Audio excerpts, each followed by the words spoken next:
اسما اللہ الحسنہ ما فائدتو قرآت اسما اللہ الحسنہ اللہ الرحمن الرحیم الملک القدوس السلام المؤمن المہیمن العزیز الجبار المتکبر الخالق الباری المصور الغفار القہار الوہاب الرزاق الفتاح العلیم القابض الباسط الخافض الرافع المعز المذل السمیع البصیر الحکم العدل اللطیف الخبیر الحلیم العظیم۔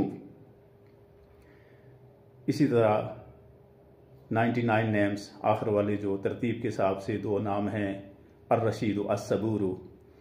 ان ناموں کو لینے کا فائدہ کیا ہے؟ ان کا ذکر کرنے کا، ان کی تسبیح کرنے کا، ان کو صبح و شام ان ناموں کو پڑھنے کا فائدہ کیا ہے؟ دراصل ان ناموں کو پڑھنے کے بے شمار فائدے ہیں، جسمانی طور پر بھی اور روحانی طور پر بھی۔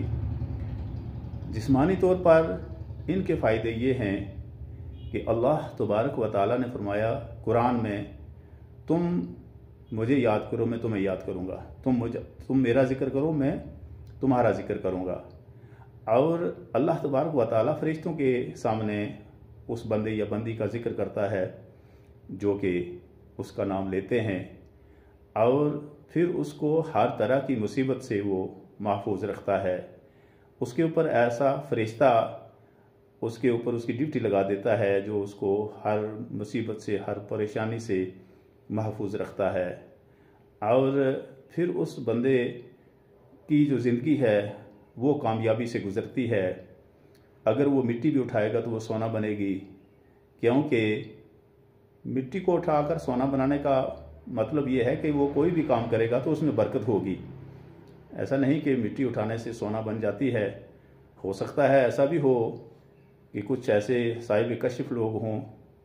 کسی وقت میں نے پڑھا تھا، ایک فارسی میں ایک کہانی تھی کہ کسی ملک میں کوئی اسکندریہ نام کا کوئی فقیر رہتا تھا، بزرگ رہتا تھا، تو وہ چلتا پھرتا رہتا تھا، اس کا کوئی ایک ٹھکانہ نہیں تھا۔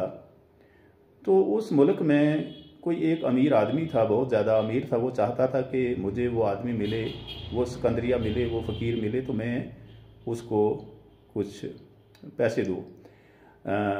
تو ایک دن وہ گزر رہا تھا اسکندریہ، اور وہ آدمی جو چاہتا تھا کہ مجھے مل جائے تو میں اس کو کچھ دوں، تو اس کا دوسرا دوست تھا وہ اسکندریہ کو جانتا تھا، تو اس نے کہا بھائی وہ اسکندریہ جا رہا ہے۔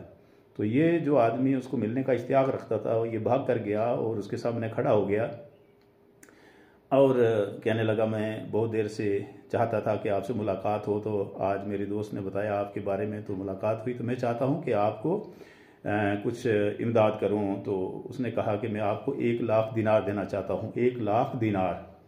اس نے کہا مجھے نہیں چاہیے۔ اس نے کہا 2,00,000 دوں گا۔ اس نے کہا مجھے نہیں چاہیے۔ پھر اس نے کہا 3,00,000 دوں گا، شاید یہ رقم کم ہے تبھی یہ نہیں مان رہا۔ تو اس نے کہا اللہ کے بندے مجھے کیوں تنگ کرتا ہے؟ تو کہتے ہیں اب اس کی حقیقت کیا ہے، لیکن یہ کہانی میں نے پڑھی تھی۔ تو اس کے ہاتھ میں پیالہ تھا ایک، تو اس نے پیالے میں نیچے سے اٹھا کر ریت ڈالی، تھوڑا پانی ڈالا اور اس کو ہلایا اور کہنے لگا اس کو کھا۔ تو وہ کہنے لگا یہ تو ریت ہے، اس کو کیا کھاؤں؟ تو جب اس نے دیکھا تو وہ شکر بن چکی تھی، وہ شکر بن چکی تھی۔ تو اس نے کہا کہ جو اللہ کا ہو گیا اللہ اس کا ہو گیا، مجھے کچھ چاہیے، مجھے کس چیز کی ضرورت نہیں ہے، میں تو فقیر ہوں، بس پانی پیتا ہوں، 2 دن کے بعد کوئی روٹی کا ٹکڑا کھا لیتا ہوں، تو میں نے کیا کرنا، یہ مال و دولت مجھے اللہ نے اس سے بے نیاز کر دیا ہے۔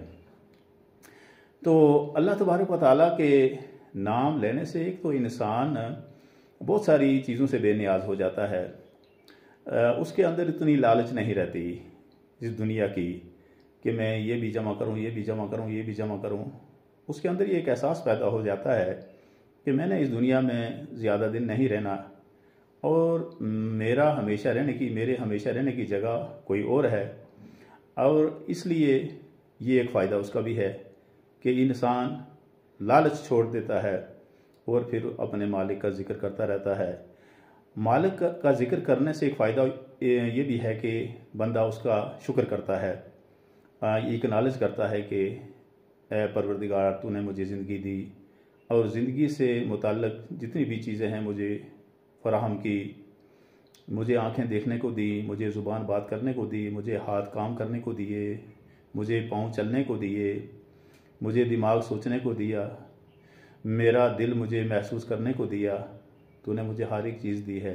تو بندہ شکر کرتا رہتا ہے۔ اس کا فائدہ ایک یہ بھی ہے، اور روحانی فائدہ اس کا یہ ہے کہ انسان کا دل جو ہے نا وہ منور رہتا ہے، وہ بالکل پر امید رہتا ہے، وہ جیسے کہ زندہ رہتا ہے، وہ مردہ نہیں ہوتا، انسان کا دل کبھی مردہ نہیں ہوتا، اور وہ یہ احساس اس کے اندر پیدا ہوتا ہے کہ میرا رب جو ہے میں اس کے قریب جا رہا ہوں اور وہ بھی میرے قریب آ رہا ہے۔ اللہ نے فرمایا تم میرا ذکر کرو میں تمہارا ذکر کروں گا۔ تو بندہ جب اللہ کا ذکر کرتا ہے تو اللہ بھی فرشتوں کے سامنے اس کا ذکر کرتا ہے، اور فرشتے اس کے لیے دعا کرتے ہیں اس کی ہمیشہ کی کامیابی کے لیے۔ تو یہ جو اللہ کے نام ہیں، سب سے جو بڑا نام ہے وہ ہے اللہ، جو اسم ذات ہے۔ یہی نام سب سے زیادہ لیا جاتا ہے۔ جب ہم قرآن پاک کو شروع کرتے ہیں تو بسم اللہ، اللہ کے نام سے شروع ہوتا ہے، بسم اللہ الرحمن الرحیم۔ پھر اس کی 2 صفاتی نام آتے ہیں اس آیت میں، اللہ کے نام سے جو بہت مہربان نہایت رحم والا ہے، اس سے مہربان کوئی نہیں، اس سے رحم والا کوئی نہیں۔ تو اس سے انسان کے اندر یہ ایک احساس پیدا ہوتا ہے کہ میں اس رب کا شکر گزار بندہ بن رہا ہوں یا بندی بن رہی ہوں، کوشش کر رہا ہوں یا کوشش کر رہی ہوں، کہ جس نے مجھے یہ زندگی دی، مجھے کرنے کو دیے، ہاتھ دیے، دماغ دیا سوچنے کو، اور سبھی چیزیں دی، مجھے مال و دولت دیا، مجھے بیوی بچے دیے، اور اس دنیا میں رہنا نصیب فرمایا۔ یہ دنیا جو کہ آخرت کا پیش خیمہ ہے، یہ دنیا جس کا کمایا ہوا آخرت میں ہمیشہ کام آئے گا، اور پھر وہ اس کے حکم کے مطابق زندگی گزارنے کی کوشش کرتا ہے، وہ معاصن کے قریب ہونے کی کوشش کرتا ہے اور معائب سے دور رہنے کی کوشش کرتا ہے۔ اسماء اللہ الحسنی، اللہ نے خود فرمایا کہ اللہ کے اچھے اچھے نام ہیں، تم اسے انہی ناموں سے یاد کرو۔ تو اللہ، رحمان، رحیم، مالک، قدوس، سلام، مومن، مہیمن، یہ سارے نام جو ہے ترتیب سے یہ 99 نام ہیں۔ تو ان کو جتنا بھی انسان ان کا زیادہ ذکر کرے گا اور اس میں برکت ہوگی، اس کی زندگی، اس کی جان و جسم، اس کی روح کو تسکین ہوگی۔ اس کی سب سے بڑی چیز جو اس دنیا میں انسان کو چاہیے ہوتی ہے وہ روح کی تسکین ہے۔ انسان کے پاس اگر سب کچھ ہے، اس کے پاس مال و دولت ہے، اس کے پاس اس کی اولاد ہے، سب کچھ ہے، لیکن اگر اس کے دل کو سکون نہیں تو اس کے پاس کچھ بھی نہیں، وہ اندر سے خالی ہے۔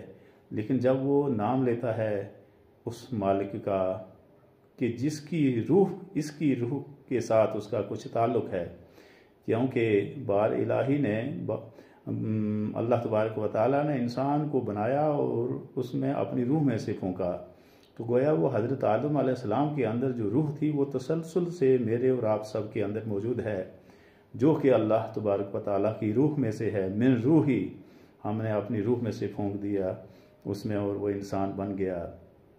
تو یہ اپنا پن ہے اللہ تبارک و تعالیٰ کی ذات اور ہماری روح کے اندر جو ہے، یہ ایک بالکل یگانگت ہے، اپنا پن ہے۔ یہ روح کتنی بھی بھاگے گی لیکن پھر اسی طرف لوٹے گی۔ یہ انسان کتنا بھی سرکش کیوں نہیں ہوگا لیکن آخر وہ محسوس کرے گا کہ ہاں میں جو ہوں نا یہ کسی کا بنایا ہوا ہوں، میں خود اس دنیا میں آ نہیں گیا، اور جب میں جاؤں گا تو میری مرضی نہیں ہوگی، مجھے زبردستی یہاں سے لے جایا جائے گا۔ انسان نہ اپنی مرضی سے آتا ہے اور نہ اپنی مرضی سے جاتا ہے۔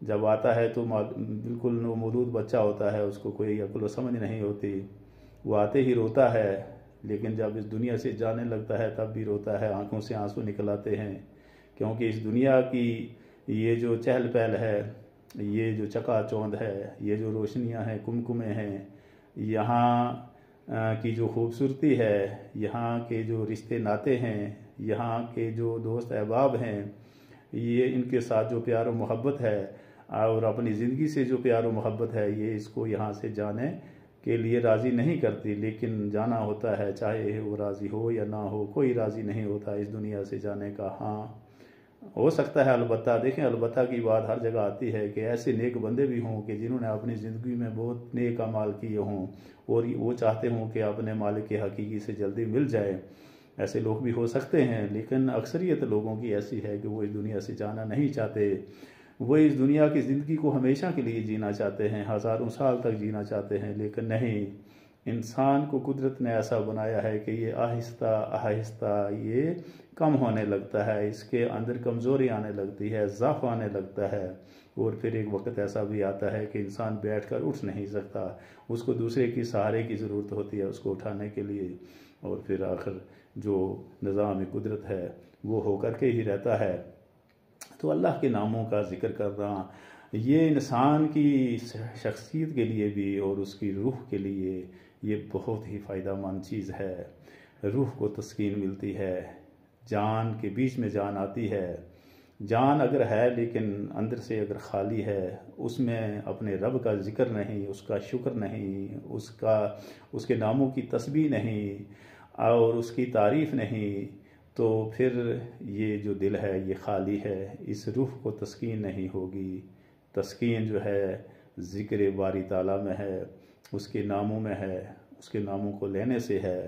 اس کے بہت زیادہ فائدے ہیں، اتنے فائدے ہیں کہ انسان گنا نہیں سکتا۔ کسی کے اندر اتنی استعداد نہیں کہ وہ اللہ کے جو نام ہیں، اس کا جو ذکر ہے، اس کے جو کلمات ہیں، ان کو کما حق کا بیان کر سکے۔ البتہ جتنا ہو سکے پھر بھی اس کا نام لینا، اسی میں ہی عافیت ہے، ہمیشہ کی عافیت ہے جو کبھی ختم نہ ہو۔ اصل چیز تو وہی ہے۔ میر تقی میر ایک شاعر ہوئے ہیں، وہ اپنے بیٹے کو کہا کرتے تھے کہ بیٹا ایسے باغ کا مالی بنو جو سدا بہار ہو، جس باغ کو کبھی زوال نہ ہو، اور وہ باغ کیا ہے آپ جانتے ہی ہیں۔ وآخر دعوانا ان الحمد للہ رب العالمین۔